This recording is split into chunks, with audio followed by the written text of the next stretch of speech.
माहौल में नाले की खोदाई पर विरोध के बीच एसडीएम ने रुकवाया काम। दिन भर मचा रहा हड़कंप। भाजपा नेता और प्रदेश सरकार के मंत्री पर लगाया आरोप।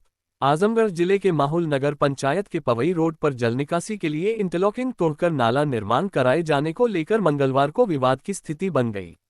भाजपा अल्पसंख्यक मोर्चा के माहौल मंडल अध्यक्ष सलमान कुरैशी के विरोध और आरोप प्रत्यारोप के बीच उपजिलाधिकारी फूलपुर अशोक कुमार ने नाले की खोदाई का काम रुकवा दिया। मौके पर पुलिस बल और बड़ी संख्या में कस्बावासी मौजूद रहे। इस दौरान दोनों पक्षों की ओर से एक दूसरे पर आरोप प्रत्यारोप भी लगाए गए, जिससे दिनभर हड़कंप की स्थिति बनी रही। दरअसल माहौल नगर पंचायत के वार्ड नंबर 1 संत कबीर नगर से निकलने वाला नाला पवई रोड को पार करते हुए वार्ड नंबर 8 अब्दुल कलाम नगर से होकर पोखरी तक जाता है। इसी नाले के जरिए घरों से निकलने वाला गंदा पानी पोखरी होते हुए ओनरी नदी में जाता है। बताया जा रहा है कि वार्ड नंबर 8 में एक मकान के निर्माण के कारण जल निकासी बाधित हो गई थी। बारिश के दौरान गंदा पानी घरों में घुसने की समस्या सामने आने पर नगर पंचायत प्रशासन ने नाले को बगल से जा रही नाली से जोड़ने का प्रयास किया। इसका भाजपा अल्पसंख्यक मोर्चा के माहौल मंडल अध्यक्ष सलमान कुरैशी और मोहल्ले के अन्य लोगों ने विरोध किया। सलमान कुरैशी ने इस मामले में दीवानी न्यायालय में वाद भी दायर किया है। इसके बाद अधिशासी अधिकारी अवधेश मिश्र ने मामले की जानकारी एसडीएम फूलपुर को दी। मंगलवार को राजस्व निरीक्षक कृष्ण कुमार यादव और लेखपाल सौरभ राय पुलिस बल के साथ मौके पर पहुंचे और जेसीबी से खोदाई शुरू कराई। इसी दौरान सलमान कुरैशी अपने समर्थकों के साथ मौके पर पहुंच गए और खोदाई का विरोध करने लगे। विरोध के दौरान भाजपा युवा मोर्चा गोरखपुर क्षेत्र के उपाध्यक्ष रानू राजभर पर आजमगढ़ के प्रभारी एवं प्रदेश सरकार के मंत्री अनिल राजभर को बदनाम करने का आरोप भी लगाया गया। इससे मौके पर तनाव की स्थिति पैदा हो गई। सूचना मिलने पर एसडीएम अशोक कुमार ने नाले की खोदाई का काम रुकवा दिया। इसके बाद राजस्व टीम और पुलिस बल मौके से वापस लौट गया। शासन से नामित सभासद सुजीत जायसवाल आशु ने आरोप लगाया कि भाजपा के बड़े नेताओं के हस्तक्षेप के बाद नाले के नाम पर इंटरलॉकिंग तोड़ने का काम रोका गया है। वहीं राजस्व निरीक्षक कृष्ण कुमार यादव ने बताया कि नगर पंचायत की ओर से नाले का निर्माण कराया जाना है। उच्चाधिकारियों से जो आदेश मिलेगा उसी के अनुसार आगे की कार्रवाई की जाएगी। अधिशासी अधिकारी अवधेश मिश्र ने कहा कि जल निकासी जनहित का विषय है। अधिकारियों को पूरे मामले से अवगत करा दिया गया है। जो भी आदेश निर्देश प्राप्त होगा उसी के अनुसार कार्रवाई की जाएगी। यानी माहौल में जल निकासी की समस्या के समाधान के लिए प्रस्तावित नाले की खोदाई फिलहाल विवाद के कारण रुक गई है। अब प्रशासन के अगले आदेश पर ही आगे की कार्रवाई। आइए सुनते हैं माहौल नगर वासियों ने क्या कुछ कहा। इसके पहले ताज़ा तरीन खबरों के लिए जनहितकारी न्यूज़ 24 को सब्सक्राइब, लाइक और शेयर जरूर करें।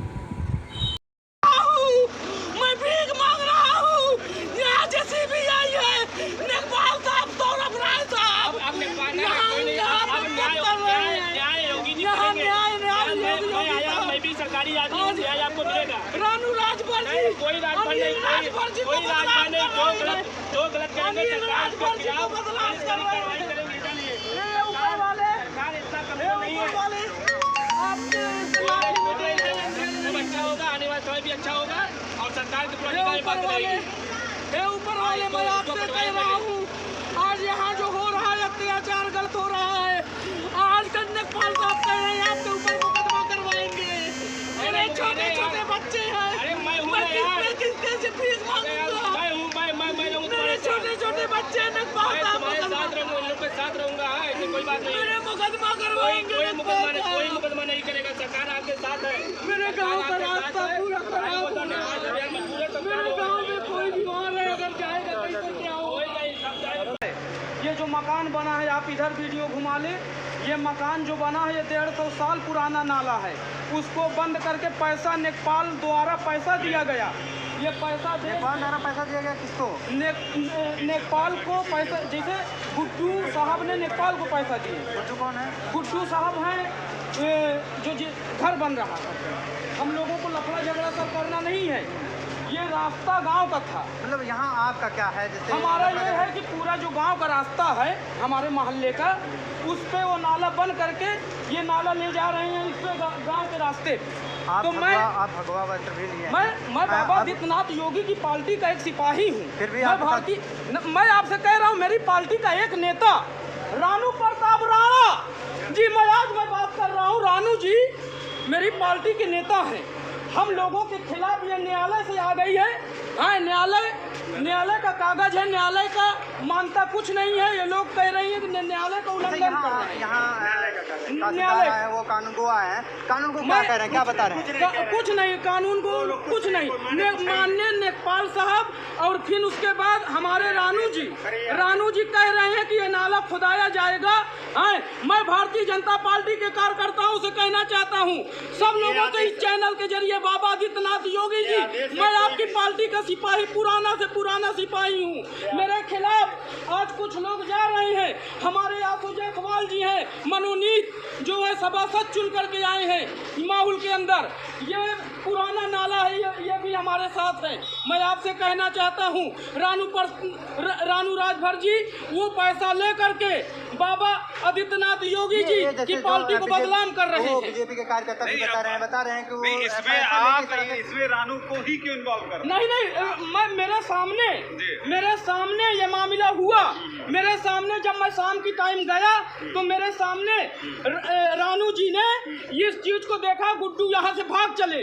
गुड्डू देखे हैं कि जब रानू जी ये बात लेखपाल को बुलाए, फिर उसके बाद एसओ साहब से रानू जी बात किए। मैं तो कह रहा हूँ पार्टी से, मैं अपनी पार्टी के कार्यकर्ताओं संगठन से कहना चाहता हूँ, आज जो ये मेरे साथ हो रहा है सरासर गलत हो रहा है। और बाबा का बुलडोजर न्याय के लिए चल रहा है। आज ये जो मामला नाला बंद करके ये लोग 100 साल पुराना नाला पैसा लेकर के नाला को दबवा दे रहे हैं, नाला को घुमवा करके रोड पे से ला रहे हैं। मैं आपसे कहना चाहता हूँ, बाबा आदित्यनाथ योगी जी हमारी बात को समझे। और एक चीज में, अनिल राजभर जी हमारे अच्छे कैबिनेट मंत्री हैं, उनको रानू राजभर जी बदनाम कर रहे हैं। आज रानू राजभर जी अनिल राजभर जी का नाम लेकर के फूलपुर विधानसभा में दलाली कर रहे हैं। मैं आपसे कहना चाहता हूँ, अनिल राजभर जी का नाम लेकर के दलाली हो रही है। अब कहना कि देखिए, मैं भी एक सरकारी आदमी हूँ। सरकार ने मुझे इस टाउन एरिया नगर पंचायत में शासन द्वारा नामी सभासद से मुझे भेजे, लेकिन आज बहुत दुख हो रहा है। मतलब कि शासन के एकदम ताक पे लोग रख दिए हैं। हर कानून को एकदम ताक पे रख के एकदम संविधान को ख़त्म कर देना चाहते हैं ऐसे लोग। सिर्फ पैसे कौन लोग अब जो भी है नगर के, जो भी मालिक यहाँ के हैं, यहाँ के नगर के मालिक है, साथ से यहाँ पर जो अधिकारी है राजस्व विभाग के, कानीगो साहब है, एडीएम साहब है, लेखपाल साहब है, भाई इन्हीं लोग का राजामंदित हो रहा है ना। अभी मुझसे इसके पहले जब नाम इसका पैमाइश हुआ था, मुझे एडीएम साहब से बात हुआ था, कानीगो साहब से बात हुआ, लेखपाल साहब से बात हुआ था। वो बताए थे आजू जो मकान बना हुआ है बगल में, वो रास्ता सरकारी में है, वो टूटेगा और नाला में है, और 100 साल पुराना वो नाला हुआ है। कहीं आज 2-4 दिन 10 दिन का मामला नहीं है, तो लगभग सालों भर से 100 साल से वहाँ नाला बह रहा है। लेकिन आज किस सिस्टम से, और जो है यहाँ पर इसका कोर्ट से आदेश भी आया, तो काम रोकने का स्टे भी इसका है, तो जबरदस्ती इसको कराया जा रहा है। ये कहीं न कहीं ये भारतीय जनता पार्टी सरकार को, इस सरकार में जो लोग काम कर रहे हैं, ये लोग धूमिल करने का काम कर रहे हैं। आज हम 10 विधानसभा जो जीत नहीं पा रहे आजमगढ़ का, इसका कारण यही है। अधिकारी एकदम बेलगाम हो चुके हैं। इन सब कार्यों के लिए आपके भाजपा के लोग ही इनका कार्यों में लिप्त हैं, मतलब आपके आरोप नहीं। भाई अगर नहीं लिप्त होते, बताइए, ये सरकारी मतलब ये स्टे है। अब बताइए, अगर स्टे के बाद भी नहीं मानेंगे, फिर किसका मानेंगे? अगर कोर्ट का नहीं मानेंगे तो आप किसका मानेंगे? मतलब आप संविधान को एकदम खत्म कर दे रहे हैं सारी व्यवस्था को, तो किसका मानेंगे? किसी को मानेंगे आप? यही सबसे पहले मूल चीज़ है। और इसका जिम्मेदार राजस्व विभाग है। अगर राजस्व विभाग इसमें जबरदस्ती इंटरफेयर मतलब करवा रहे हैं, जबरदस्ती राजस्व विभाग की नदी करवा रहे हैं। इसकी आदेश प्रति आप लोगों ने देखी कहीं पे? कोई आदेश नहीं, कोई आदेश दिखाई नहीं, कोई बात करने तैयार नहीं है। भाई अभी भी आपको आप मीडिया अभी सरकार की तरफ से मनोनीत है, आपकी बात भी नहीं सुनी जा रही है। नहीं सुनी जा रही भाई, तभी बता रहा हूँ ना। अगर सुनी जाती तो आज हम लोग यहाँ खड़ा रहते हैं। आज खड़े रहते हैं हम लोग। मैं भी बता रहा हूँ, मैं भी शासन से नामी सभासद होकर आया हूँ, और जो इस शासन के जो कार्यकाल देख रहे हैं, चाहे राजस्व विभाग का कानीगो साहब, एडीएम साहब, इस संबंध में आपने किससे बात किया था? मैं एडीएम साहब से बात किया, कानीगो साहब से बात किया, नेकवाल साहब, सारे लोग कहे वो गलत बना हुआ है, वो मकान जो है बगल में गिरेगा, वो नाला में है। और ये आप कहिए हमको ये जवाब देंगे तो मैं कोई जवाब नहीं दूंगा। नहीं, आरोप लग रहा है, ये तो जवाब आरोप तो लगाना दुनिया का काम है, कोई काम होगा तो आरोप लगवे करेंगे। ये न्यायालय का कागज, इस पर आप मानते हैं? ये न्यायालय के समय से रखेंगे नहीं आप इस बात को, अगर गलत होगा तो उसका जवाब दिया जाएगा। मतलब इसका कोई मन है या नहीं है? अरे मेरे भाई, हम कहते हैं वो अदालत उस पर संज्ञान लेगी ना। अब हमने बता दिया कि आप हमसे कोई बाइट नहीं लेंगे, फिर भी आप लोग जबरी कर रहे हैं हमारे साथ। जैसे मामला ये है कि आप यहाँ पर जबरी नहीं कर रहे आप हैं, जानते हैं आप यहाँ पर सक्षम बाइट अधिकारी बन देने करके का आए राइट हैं। सिर्फ हमारे जिलाधिकारी और हमारे डीएम सर को है, और आप हमसे बाइट पे मतलब सभी लगवा रहे हैं। जैसे सभी उच्च अधिकारी जैसे होते हैं, आप यहाँ सक्षम अधिकारी बन के आए, किस थ्रू से आए, कैसे आए? हम जो भी आएंगे हमारा क्षेत्र है, लेकिन इसमें आप कोई भी बात जानना चाहेंगे श्रीमान जिलाधिकारी महोदय से पूछिए।